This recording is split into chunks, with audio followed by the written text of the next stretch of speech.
Good morning.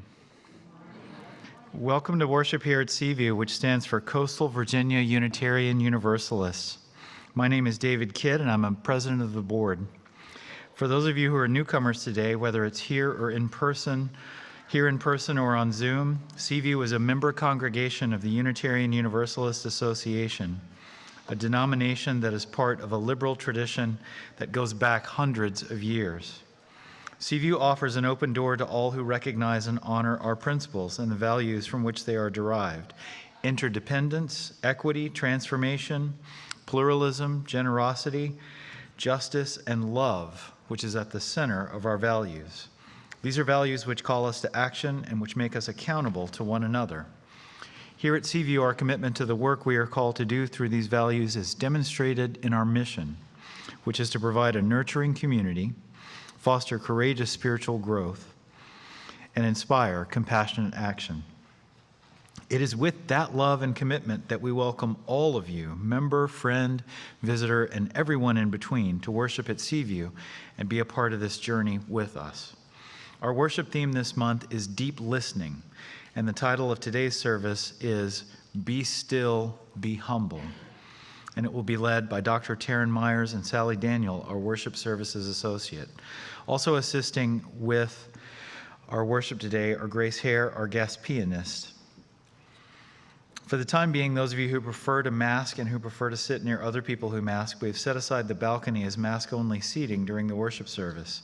This does not mean that people who want to mask can't sit wherever they want, but we want to make sure that the people who want or need to mask can feel comfortable in our space. This is just one more way we can be welcoming and inclusive to the many individuals who want to be an active part of this community.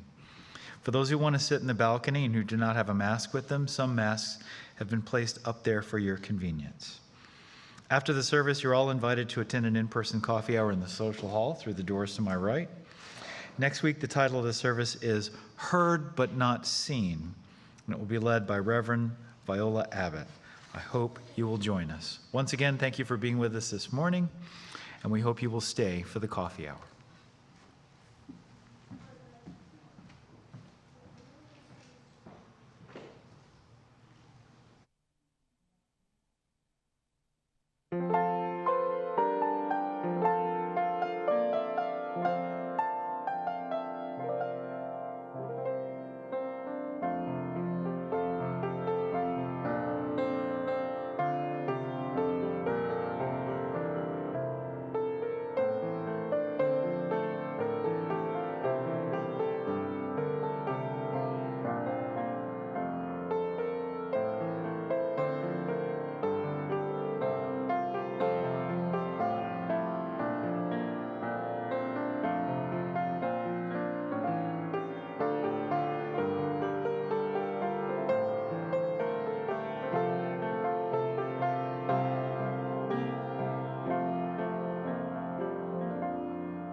Our opening words today are by J. Abernathy. Let us seek the quiet and the calm. Let us lay aside our loud calling. Let us lay aside our struggle. Speak softly. Let us listen to the melodies that recall other proportions. Our moments tarry not with us. Let us then seek the dimension that endures beyond all nowness and here-ness, beyond all requirement and particularity. Let us speak softly that we might hear. Let us enter into the quiet. And now let us worship together. Unitarian Universalists worldwide begin their services by lighting a chalice. Do I see Max? Yes, I see Max. Today, our chalice will be lit by Max, who is really 11. Wow. He's in 5th grade. Oh. His favorite band is Queen, and his favorite TV show is Star Trek, the original series, which is really the only good series. Okay, and although he beat me to it, let us say the words of chalice lighting. In the light of truth and in the warmth of love, we gather to seek, to sustain, and to share. And now please rise in either body or spirit and join in singing our opening hymn, hymn number 6, Just as Long as I Have Breath.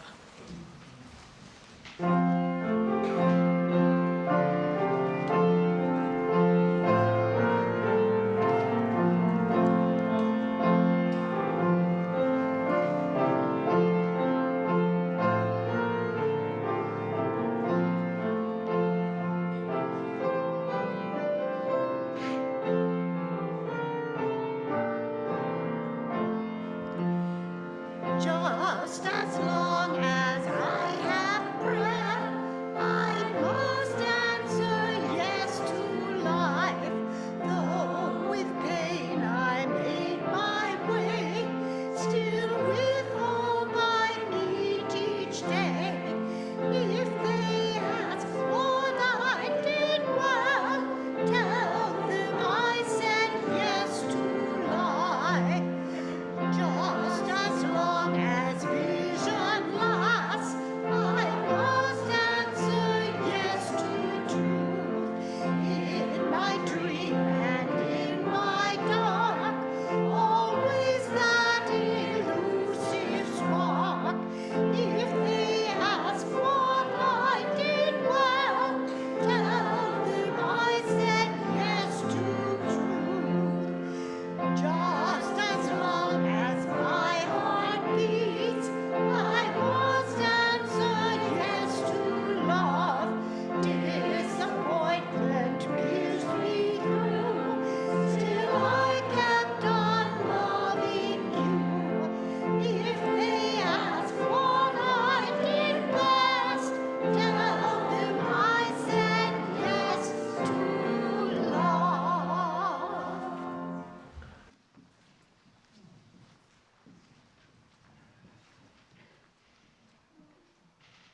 Y'all sounded marvelous. Now comes the time in our service where we honor the personal joys and sorrows of our members. And before you leave the service today, if you did not do so on your way in, please take a moment and put a shell or a stone in our bowl, which is located in the back of the sanctuary to my right, on the first floor, and in the balcony to my left. If you would physically like to mark what you are holding in your heart today.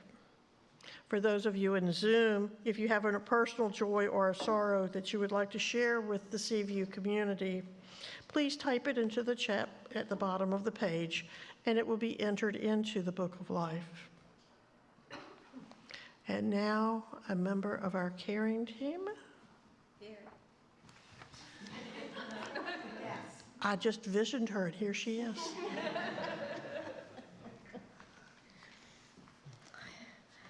I am the ghost of Christmas now.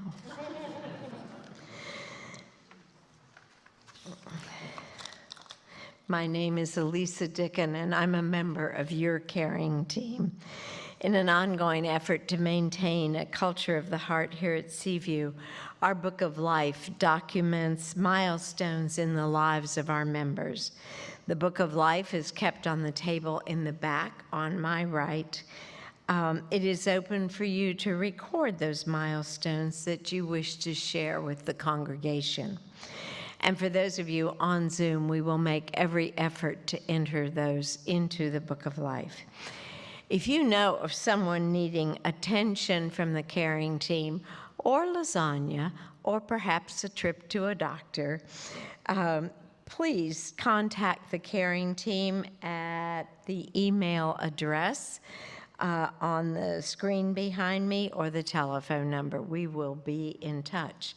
And there actually are no entries today in our beautiful book, but I hope that you will enter those milestones. I will be entering one and thanking Marcia Slosser for bringing a wonderful concert to us Friday evening. I know many of you were there, and it was a great joy to be with all of us singing along with the singer. Thank you.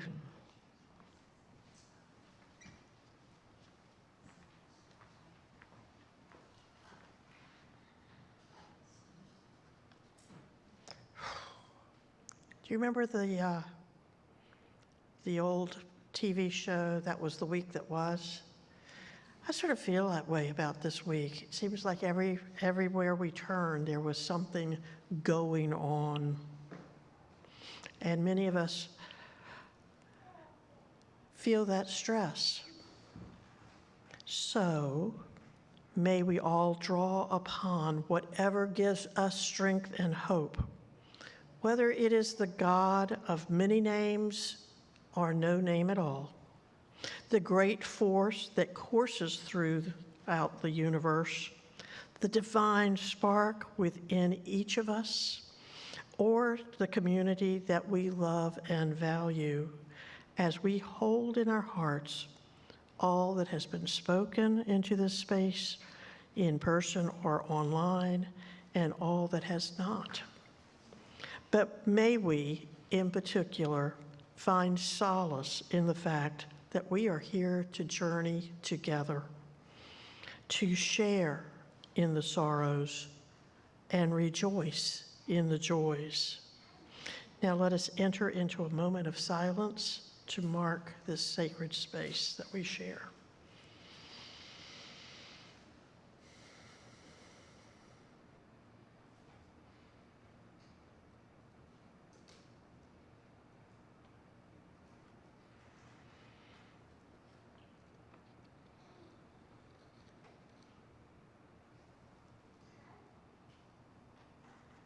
We will now close our silence and honor the different faith journeys that we represent here in song.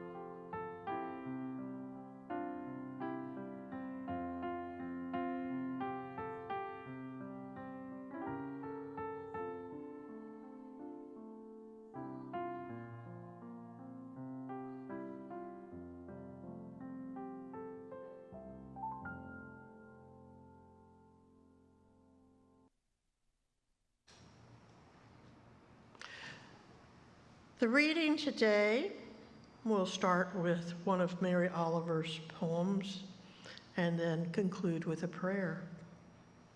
This is Necessary Stillness by Christine Slocum. Sometimes I need only to stand wherever I am to be blessed. That Mary Oliver. We can be many things. Friday afternoon, we were in traffic, car traffic. You usually find us both on bicycles to commute, but work took us too far that day. My colleague lives on my way, so I offered to drive, and at the day's end, we were departing downtown. Theoretically, we were headed towards his home. In practice, we lingered on that same block, advancing 1 car length per light change. It felt like the street was doing an award-winning performance of a parking lot. I had tried to bypass the highways by cutting in through downtown, but a street was closed and traffic lights were out of sync. It took time. There was not a single indication of frustration in my colleague's body, words, or demeanor. I didn't have to be elsewhere for a while, and conversation came easily. I do enjoy his companionship, but at the same time, I felt guilty for how long it was taking. Reflecting on that experience, I realized that I wasn't impatient for impatience' sake. It was more that I feel almost a moral obligation towards advancement. It was progress, improvement, efficiency, the next thing. It's capitalism, it's white supremacy. It is a deep and viscerally internalized cultural ethic towards forward momentum. It permeates my entire perspective. My discomfort was in the dissonance of failing to meet that expectation. There I am, present in necessary stillness, and my body tingles with a version of the same anxiety I feel when I sense that my career is stagnating, or I'm failing to become better in all the ways that society suggests that we should. Miles per hour or milestones per lifetime, it all feels the same. When I could be present in the moment, sitting in the car, relaxing my sense of obligation towards speed, that led me to recognize the true experience. Good company and conversation. Connection makes good life. It makes life rich. The mindset towards progress sets me up to miss it. What other circumstances am I failing to recognize when I don't embrace necessary stillness?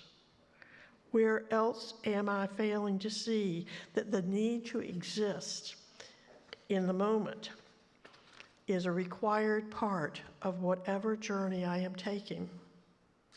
When else am I failing to understand that maybe life doesn't have to be an ever upward in order to be well lived? And now the prayer. May patience teach us presence. May presence show us all of the blessings of the moment and keep our attention on what truly matters. Amen.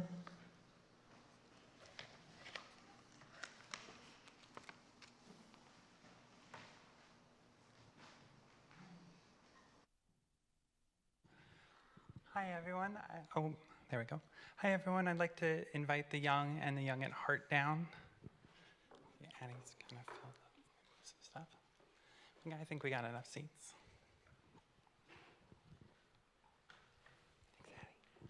Thanks, Addie. All right. Today we're talking about being still and about listening. And in RE today, we talked about nature.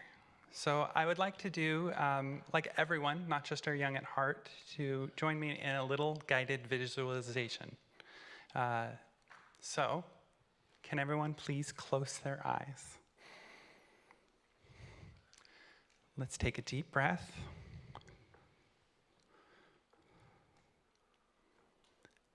Now, you are out on a late morning, calm walk in the forest, sun filtering down through the trees, a pond nearby, gravel beneath your feet. What do you hear? Let's raise a hand if you have an answer, and our assistant will come over to you. All right, you want to go? Go over first.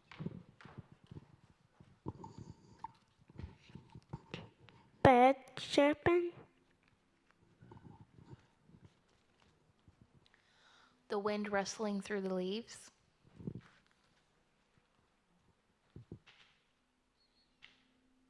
Raindrops.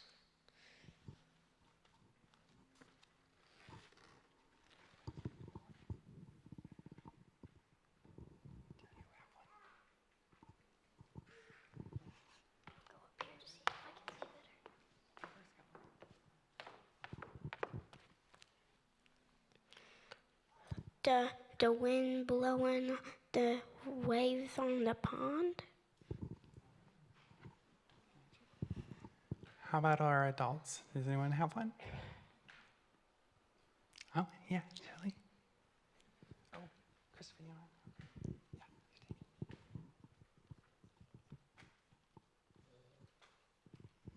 it.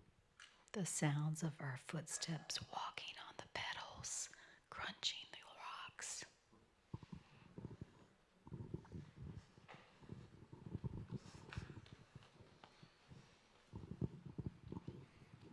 All right. Oh, we got one more. Here you go. The sound of my own breathing.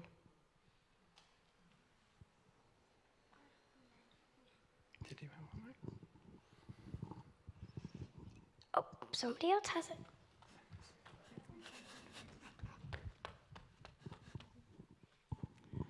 We can't leave out the insects. Okay.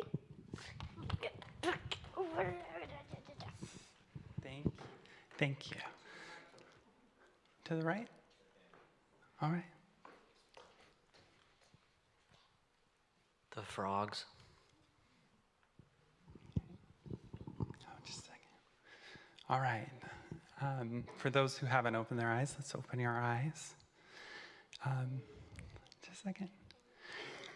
We have made quite a sound map today.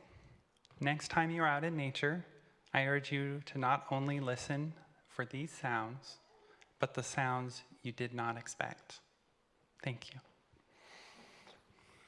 Okay, back up.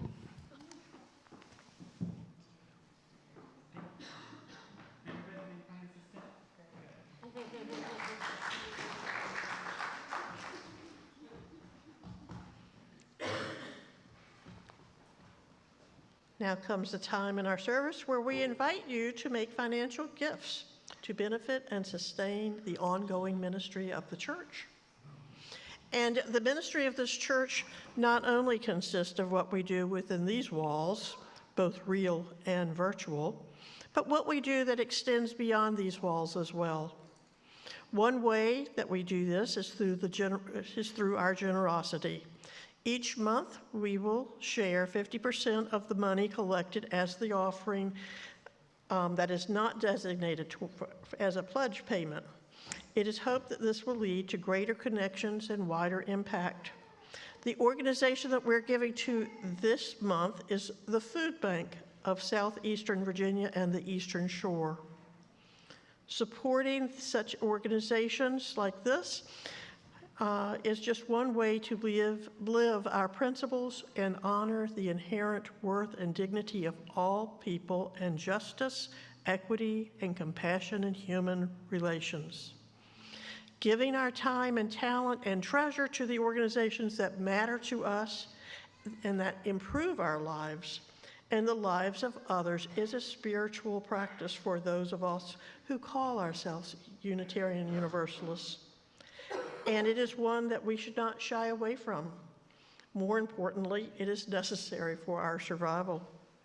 If you wish to donate by cash or check, you may deposit your gift in the basket as it comes around. If you would like to give electronically, the screen behind me provides a variety of ways for you to do that. As each of you set your intention for giving, we will listen to another selection. Your donations will be gratefully received.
Good morning, everybody. So I have had the fortune, or sometimes misfortune, of sitting through a lot of different speeches. For those of you who don't know, I'm a professor at Virginia Wesleyan, which means I get to, let's phrase it well, I get to go to 2 commencements a year. And sometimes the speeches are beautiful and memorable, and sometimes not so much. But the best speech I've ever heard was actually back in 2005, and it was my husband's commencement speech. The great David Foster Wallace was asked to come to Kenyon College to give this speech, and he included this little joke in his speech that resonates with me and really relates to what I'm going to talk about today. So 2 young fish are swimming along, and an older fish goes by, and he said, "Hey, boys, how's the water?" And they swam away, and the 2 fish looked at each other and said, "What the heck is water?" And so that speech by David Foster Wallace, which unfortunately was given just a year before he died by suicide, was really about understanding and taking a moment to take in what's around us, to pay attention to listen to what we're experiencing in the moment, the water that is life. So as I just mentioned, I am a professor. My Ph.D. is in psychology, and I'm going to say this with as little self-deprecation as I can, which is really hard for me.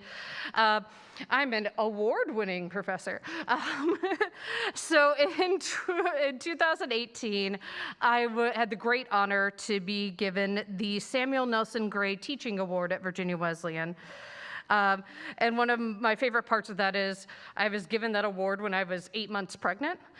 So one of my colleagues said, "You know, she's accepting that award for 2. But one of the things I really like about that is it shows that you don't have to choose, right? You don't have to choose career or family. Everything can come together. Teaching is a calling for me. I really enjoy teaching. I love being in the classroom, and if I stop being self-deprecating, I can admit I am actually really good at it. Students tell me that they take my classes just so they can have me as a professor again. And in addition to psychology, I also teach in our Gender, Women, and Sexuality Studies department. And our introductory class is one of my favorites to teach. The students participate in discussion, usually with a lot of enthusiasm, on topics that really resonate with their lives and unfortunately have become more and more vital to talk about. I'm teaching that exact class this fall, and not so much. It just wasn't going well. The students were silent when I asked questions. Even with my use of the very careful teaching pause, nothing. I was really frustrated. I didn't know what to do. So I talked to other professors who teach the class about it, and they offered things that weren't necessarily that helpful. Oh, this generation of students, yada, yada, yada, yada. You should just scare them into doing it. That's not me at all. So I considered other tactics that those people use. Let's do pop quizzes so that they have to have reading comprehension.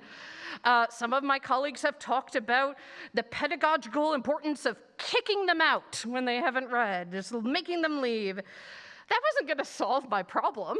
They weren't going to discuss once I kicked them out of the room, right? So I decided to just ask. So there's a great website I really like, I use it when I'm teaching, called Poll Everywhere.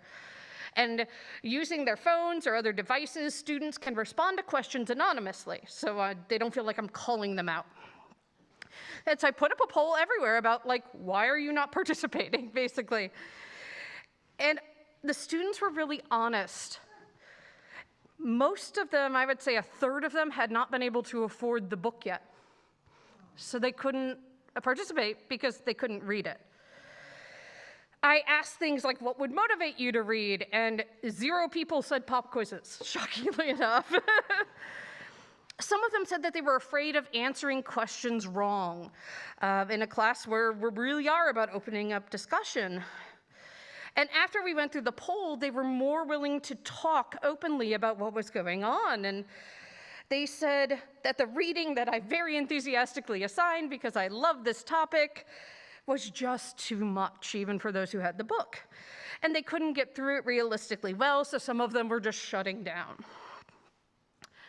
I, this award-winning professor, I was humbled. I had not been the supportive professor that I think I can be, and I had not considered all of these aspects. And so that day after class, I immediately went home. I changed my syllabus. I cut down the readings to the most vital ones, and students immediately began to participate more in class. And also, I started to do more frequent in-class group assignments, so they could talk with 2 or 3 other students rather than having to talk to the whole class.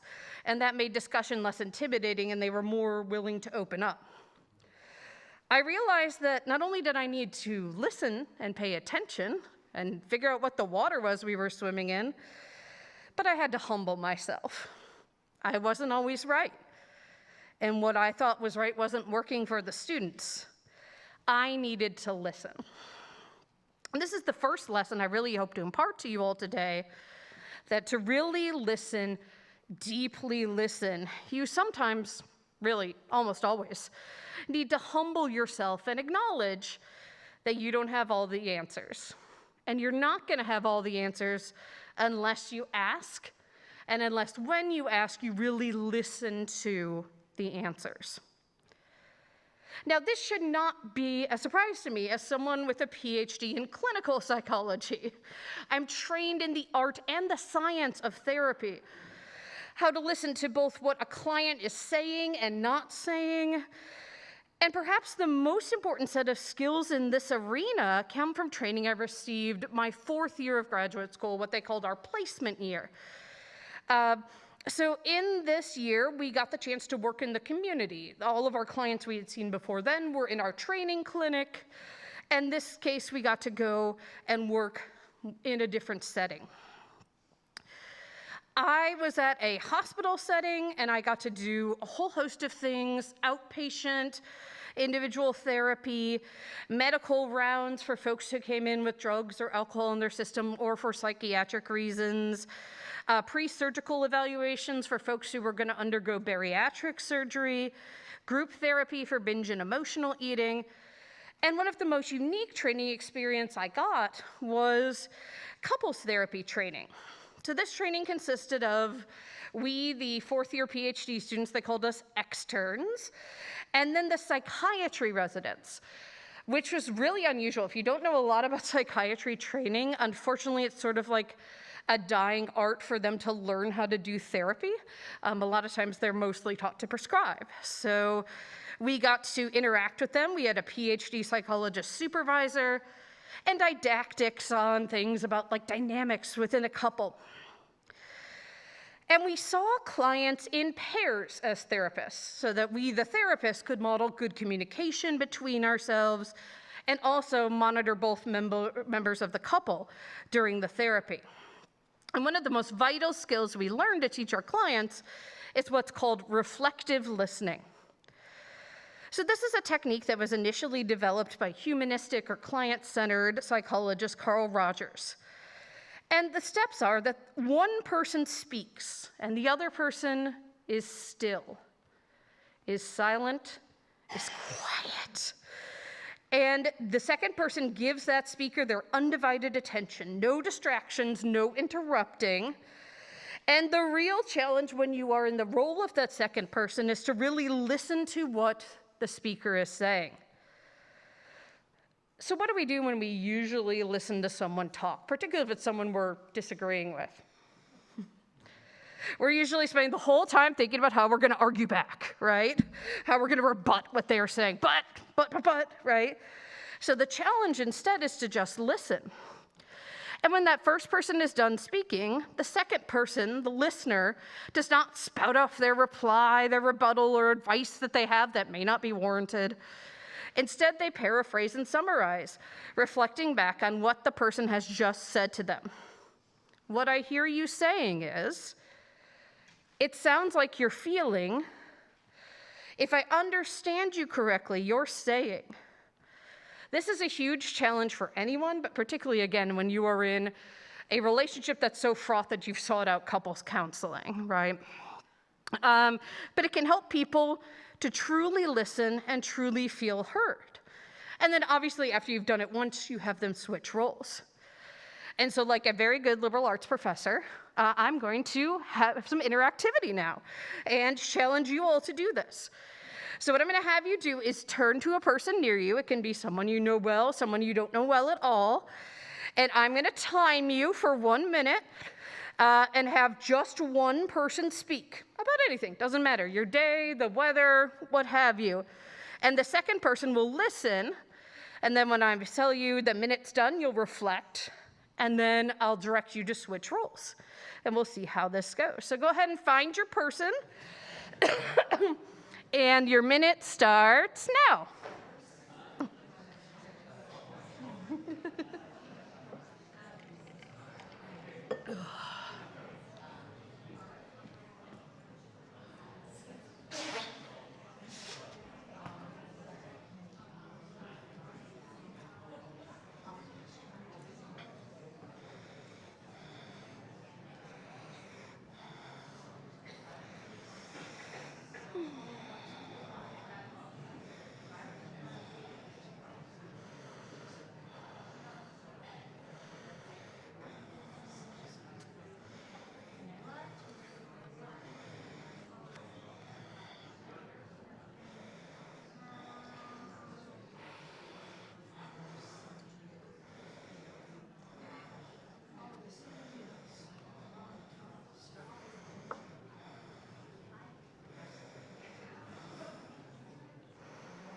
All right, and stop. And one thing I forgot to warn you is a minute can feel really long when you're timing it. So go ahead and take a little bit of time, 15, 30 seconds, for the second person to reflect to the first person. What did they tell you?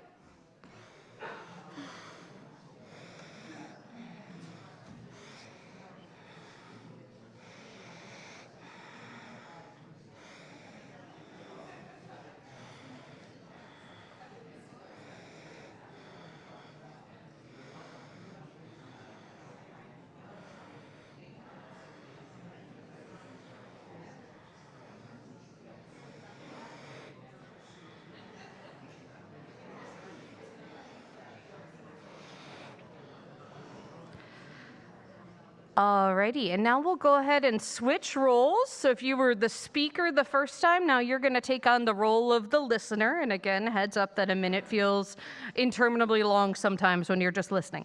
Okay, and go.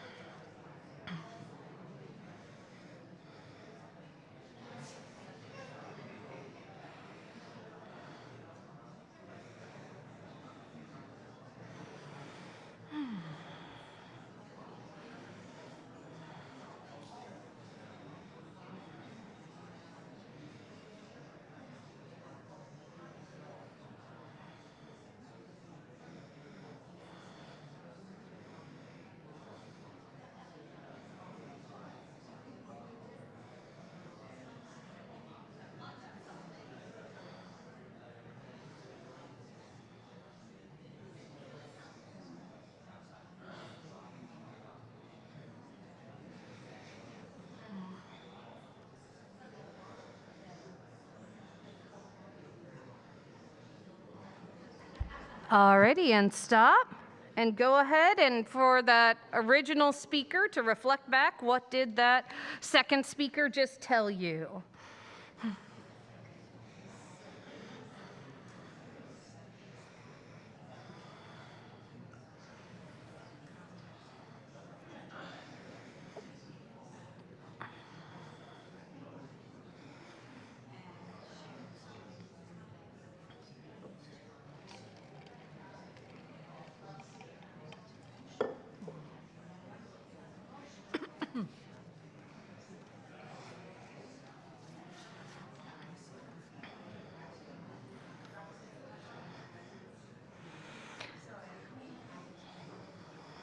Alrighty, and I hope that you all will take the time after the service to continue these wonderful conversations. And how did it go? Did that feel weird?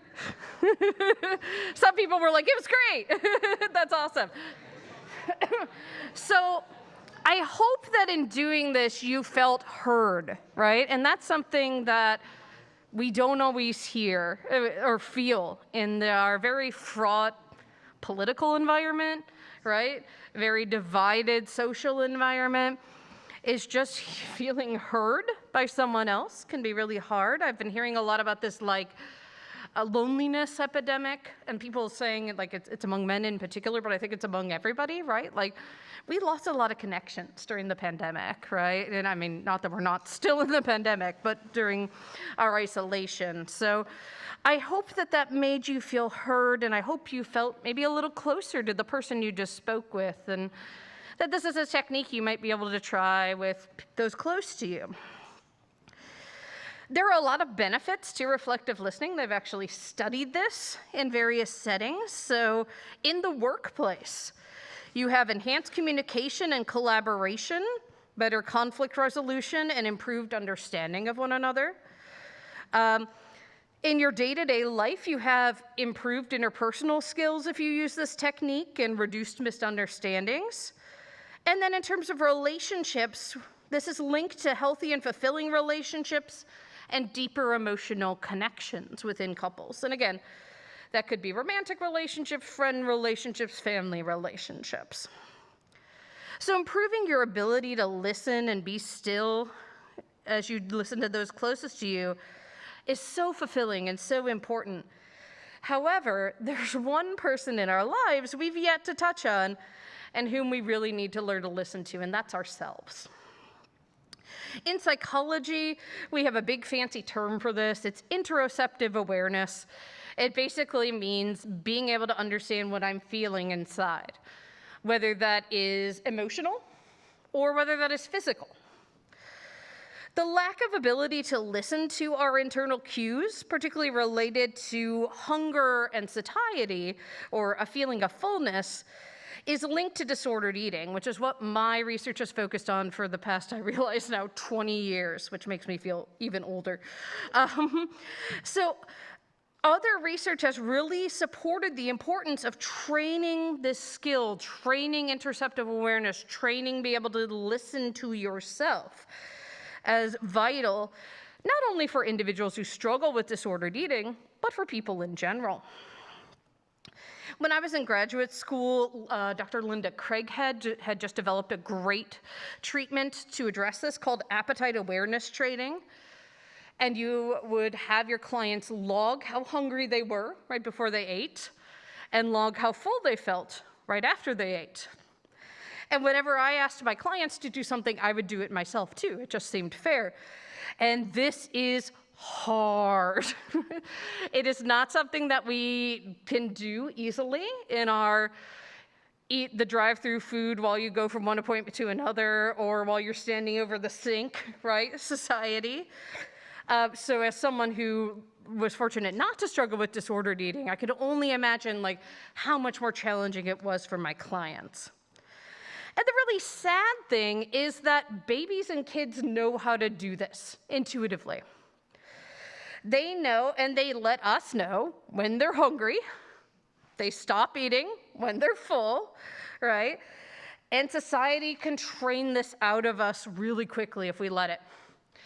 I'm guessing a lot of people in here had the you have to clean your plate when you were growing up. There are starving kids in insert third world developing nation rather than the US where there are starving kids every day too, right? So you have to do this. Or you can't have a snack, it's not mealtime yet. This is something that it's been really interesting to try to get my boomer parents to understand as a sort of elder millennial.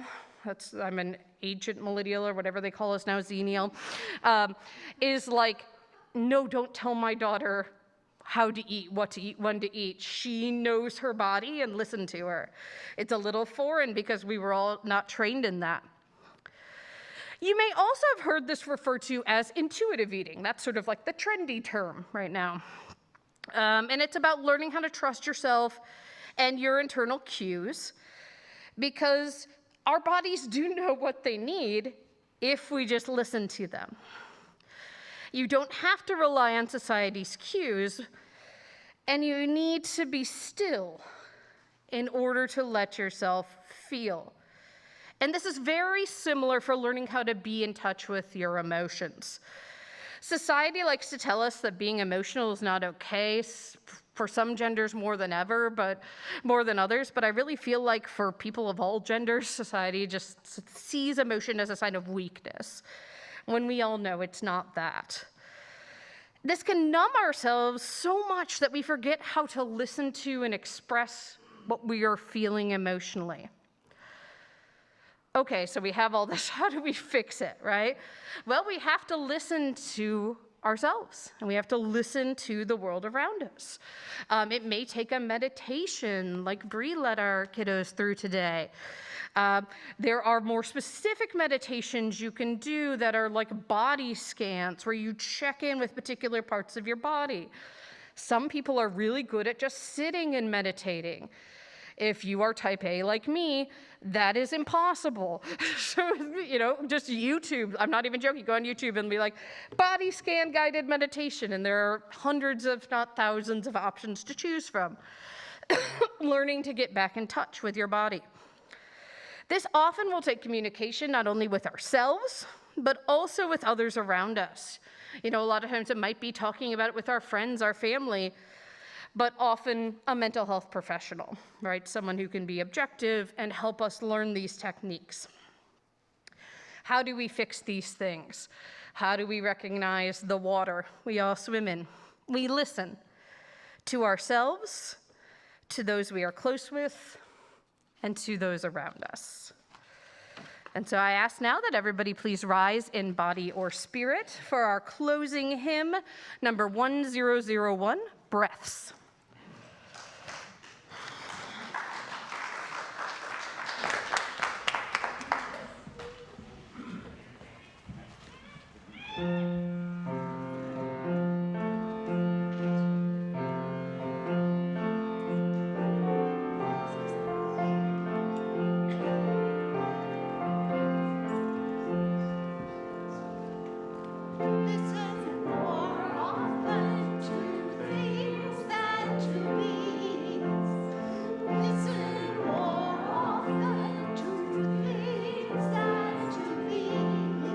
Just the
Thanks for helping us out. Alrighty, our closing words are "Blessed is the Path" by Eric Williams. Blessed is the path on which you travel. Blessed is the body that carries you upon it. Blessed is your heart that has heard the call. Blessed is your mind that discerns the way. Blessed is the gift that you will receive by going. Truly blessed is the gift that you will become on the journey. May you go forth in peace. We'll extinguish the flame of our chalice. We extinguish this flame, but not the light of truth, the warmth of community, or the fire of commitment. These we carry in our hearts until we are together again.